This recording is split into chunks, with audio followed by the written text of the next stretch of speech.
기도하시겠습니다. 3월 23일 사순절 34번째 날 새벽 우리를 깨워주시고 가장 먼저 하나님 앞에 나와 기도로 하루를 열게 하시는 애 감사드립니다. 오늘도 우리 육신이 원하는 대로 하고 싶어하는 유혹을 이기고 나는 죽고 내 안에 그리스도께서 사시는 삶, 주님이 나를 주장하시는 삶을 살기를 원합니다. 우리와 늘 동행하셔서 주님처럼 말하고 주님처럼 손과 발을 움직이며 사는 오늘 하루가 되게 하여 주시옵소서. 그리스도인의 향기를 드러내는 복된 하루가 되게 하여 주옵소서. 예수 그리스도의 이름으로 기도 올리옵나이다. 아멘. 오늘은 사도행전 2장 36절 말씀입니다.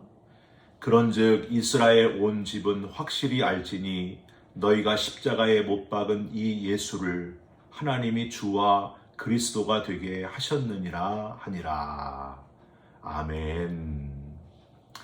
오늘은 사도행전 2장 36절 말씀으로 기다림의 기도라는 제목의 말씀을 함께 나누고 기도하는 시간을 갖겠습니다. 여러분, 사람들 누구나 다 예상하는 그 예상을 깨는 무엇인가를 전하게 될 때에 사람들에게 그 미치는 영향력은 굉장합니다. 너무 큰 웃음을 주기도 하고 눈물이 핑 돌 정도의 감동을 주기도 하고요. 심지어 아주 큰 분노를 만들게 되는 그런 사실을 여러분 알고 계십니까? 그래서 사람을 웃기는 코미디언들이 그런 아이디어를, 예상을 깨는 아이디어를 짜기 위해 고민을 많이 하고요. 설교하시는 목사님들도 마찬가지로 매주 고민을 많이 합니다. 어떻게 하면 사람들의 예상과 완전히 다른 이야기로 영향력 있는 복음을 전할 수 있을까 고민을 하게 됩니다. 예상을 깨는 예화, 예를 들면 여러분 이런 예화 들어보셨을 거예요. 남편과 아내가 60세 생일에 소원을 말하는 이야기가 있습니다. 남편과 아내가 둘 다 60세 생일이 되었습니다. 환갑이라고 하죠. 생일을 맞아 서로 축하의 케이크를 자르고 있었어요. 이때 산신령이 펑 하고 갑자기 나타나죠.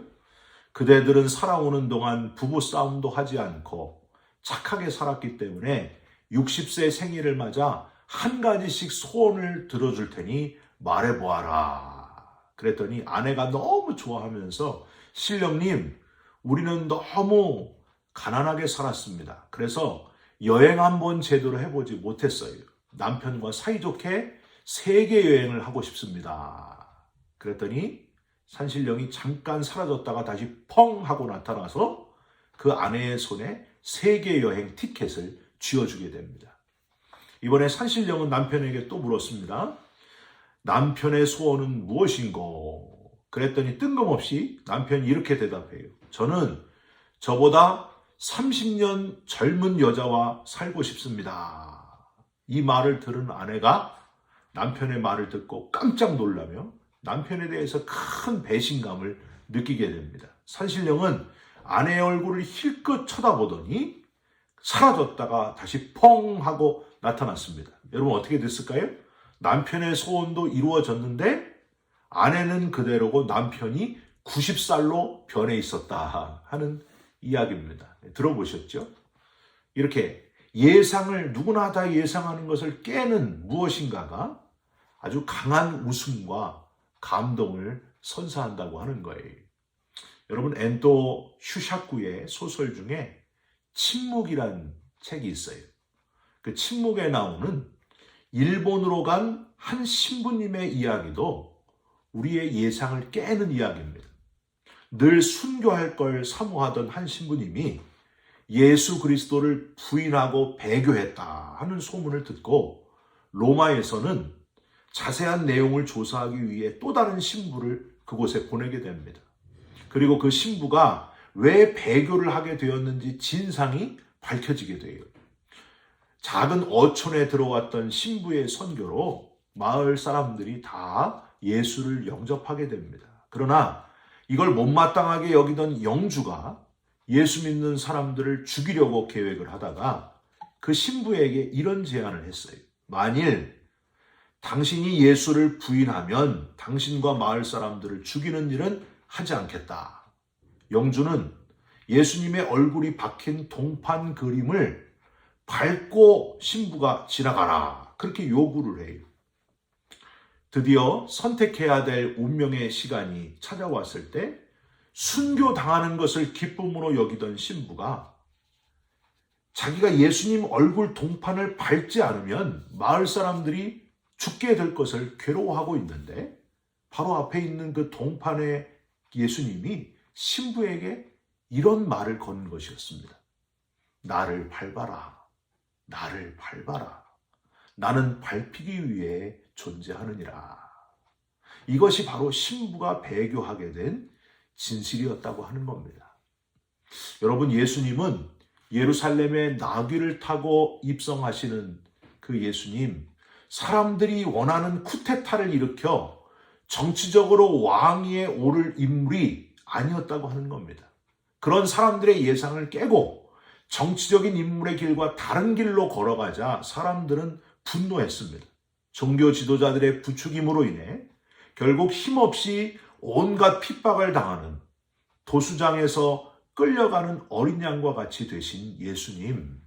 이사야 53장 7절 이렇게 되어 있습니다.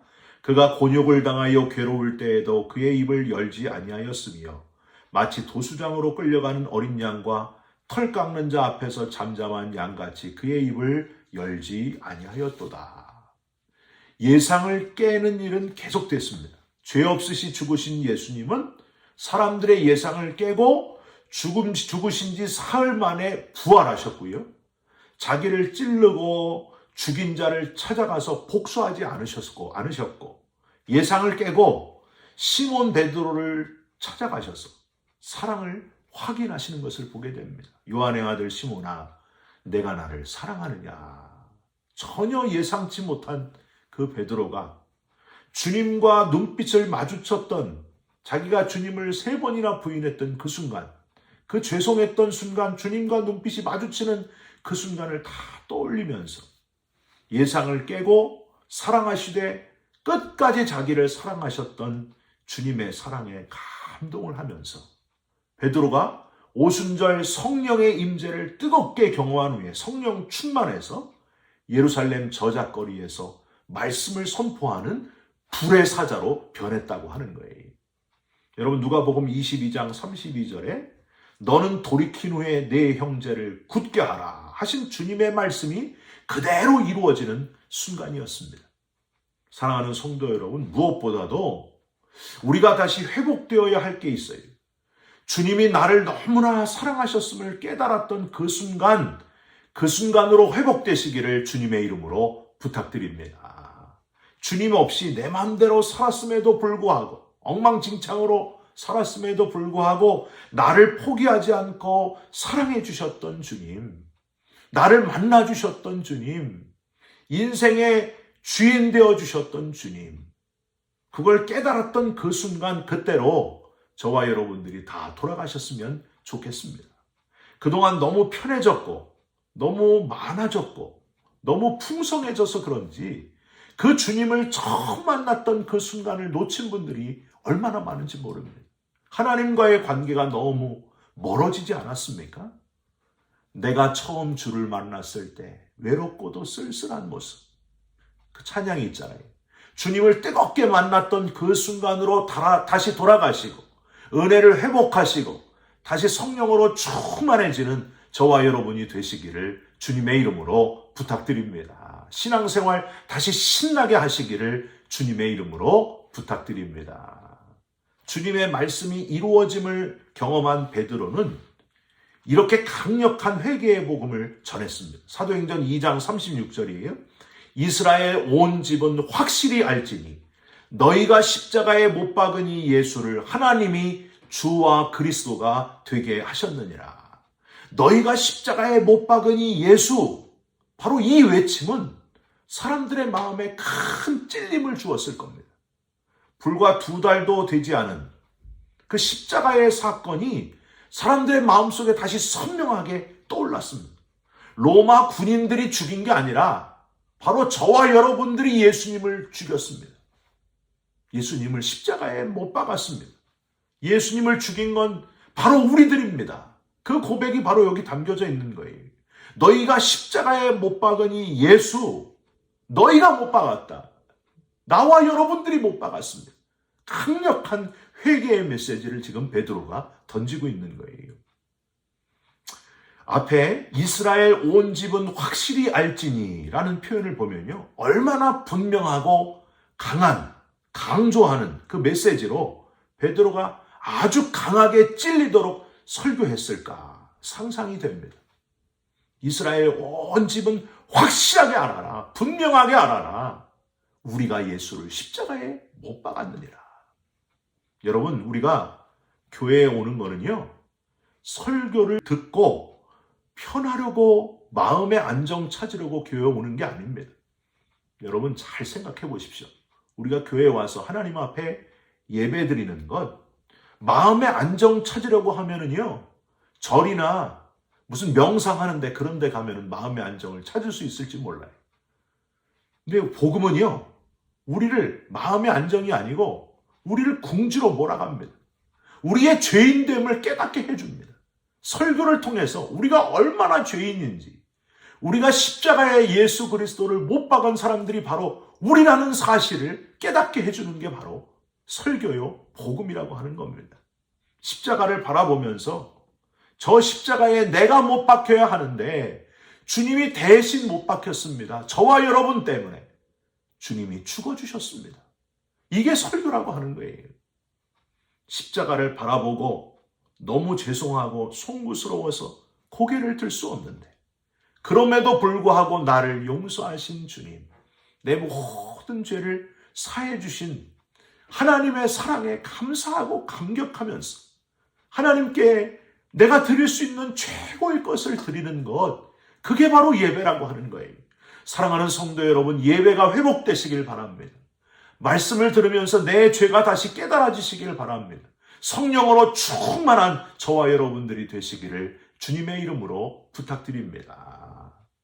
그 감사의 현장이 바로 교회라고 하는 거예요. 여러분, 오늘날 얼마나 많은 설교 강단이 이런 죄를 깨닫는 곳이 되기를 포기했는지 몰라요. 여러분, 죄를 깨닫는 것이 첫 번째인데, 그게 1번인데, 그게 아니라 무슨 이벤트를 하고 무슨 엔터테인먼트, 그런 게 오히려 앞설 때가 많습니다. 바꿔나가야 됩니다. 본질을 찾아야 됩니다. 죄를 깨닫고 내 대신 십자가에 달려 죽으신 주님의 은혜가 너무 감사하고 감격해서 눈물이 회복되는 현장, 그것이 바로 교회라고 하는 거예요. 여러분, 죄인이 용서받은 곳, 그 감격과 감사, 그게 바로 복음의 핵심이라는 사실을 다시 회복하시면서, 기억하시면서, 베드로는 자기의 배신에도 불구하고 다 괜찮다고 하시면서 자기를 측은히 바라보시는 주님의 눈빛, 그리고 주님의 기다림의 기도를 잊을 수 없었다고 하는 거예요. 내가 너를 기다릴 것이다. 눈빛으로 네가 결국에는 내 형제들을 하나님께로 인도할 것이다. 불의 사도가 될 것이다. 그걸 주님께서 기다리시면서 기도하셨다고 하는 거예요. 결국 이 베드로의 강한 주님의 눈빛을 기억하며 나오는 강력한 설교가 사람들의 마음에 강한 찔림을 주었고, 그 자리가 역사상 가장 강력한 전도 집회의 현장이 되었다고 하는 겁니다. 회개의 눈물바다를 보게 됩니다. 수많은 사람들이 주를 믿고 세례를 받는 역사가 일어나게 되었습니다. 사도행전 2장 41절이에요. 그 말을 받은 사람들은 세례를 받음에 이날의 신도의 수가 3,000이나 더하더라. 주님은 베드로를 위해 기다리시면서 기도하셨습니다. 내가 비록 나를 3번이나 부인했지만 조금 있으면 너는 누구보다도 강력한 나의 증인이 될 것이다. 강력한 나의 제자가 될 것이다. 너를 통해 수많은 영혼들이 하나님께 돌아올 것을 믿고 기도하리라. 저와 여러분을 위해서 주님께서 지금도 기도하고 계십니다. 주님의 기다림의 기도가 이루어지게 될 것을 믿고 기대하면서 기도하시기를 주님의 이름으로 축원드립니다. 기도하겠습니다. 주님, 사람들의 예상을 깨고 육신의 메시아가 아닌 영혼의 메시아로 십자가에서 아무 말 없이 죽는 어린 양이 되셨습니다. 사람들의 예상을 깨고 부활하셔서 제자들과 사람들에게 자기를 보이시면서 격려하시고 힘을 주셨습니다. 기다리시며 기도하셨는데 정말 베드로가 기도한 대로 그렇게 되었습니다. 수많은 영혼을 주님께로 인도하는 강력한 사도가 되었습니다. 순교자가 되었습니다. 주님, 우리도 주님 만났을 때를, 처음 주님 만났을 때를 다시 기억하면서 회복되는 그리스도인들이 되게 하여 주시옵소서. 헛된 것을 붙잡은 것 다 내려놓게 하시고 주님의 눈빛을 기억하는 베드로가 바로 우리가 되게 하여 주시옵소서. 나를 위해 기다리시면서 기도하시는 주님을 기억하게 하여 주옵소서. 참 그리스도인 되게 하여 주옵소서. 예수 그리스도의 이름으로 기도 올리옵나이다. 아멘. 하늘에 계신 우리 아버지여, 이름이 거룩히 여김을 받으시오며 나라가 임하옵시며 뜻이 하늘에서 이룬 것 같이 땅에서도 이루어지이다. 오늘날 우리에게 일용할 양식을 주옵시고 우리가 우리에게 죄진 자를 사하여 준 것 같이 우리 죄를 사하여 주옵시고 우리를 시험에 들게 하지 마옵시고 다만 악에서 구하옵소서. 나라와 권세와 영광이 아버지께 영원히 있사옵나이다. 아멘. 사랑하는 성도 여러분, 주님께서 저와 여러분을 기다리시면서 지금도 기도하고 계십니다. 처음 주님 만났을 때를 회복하시면서 저와 여러분도 베드로처럼 쓰임 받으시기를 주님의 이름으로 부탁드립니다. 여러분 사랑합니다. 축복합니다. 감사합니다.